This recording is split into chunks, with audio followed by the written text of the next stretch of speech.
In this guide, I'm going to break down whether you can deduct state and local taxes on your federal return and how it actually works when filing with TurboTax. So first, yes, if you pay state or local taxes like income tax, sales tax, real estate tax, or personal property tax, the IRS may allow you to deduct them on your federal tax return. But there is an important rule you need to know. You can only claim this deduction if you itemize your deductions on Schedule A. That means you cannot take the standard deduction at the same time. Now, for 2025 tax rules, there is also a limit on how much you can deduct for state and local taxes, up to $40,000 or $20,000 if you are married filing separately. So you can't deduct unlimited amounts even if you paid more during the year. Next, you might be wondering where to find these tax amounts.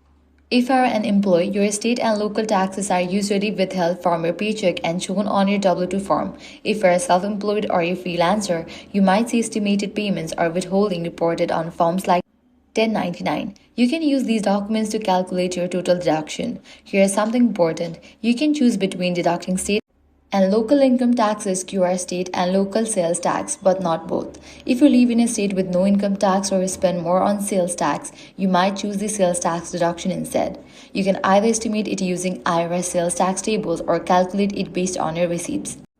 And don't forget about property taxes. Real estate taxes on a home are usually deductible too, and in some cases, personal property taxes like car taxes can also qualify if they are charged yearly. And if all of these feels confusing, don't worry. When you use TurboTax, it automatically helps you figure out which deductions gives you the biggest benefit and guides you step by step through the process. So overall, yes, you can deduct certain state and local taxes, but only if you itemize and follow the limits and rules. And that's it. If this guide was helpful, do not forget to like, share, and subscribe.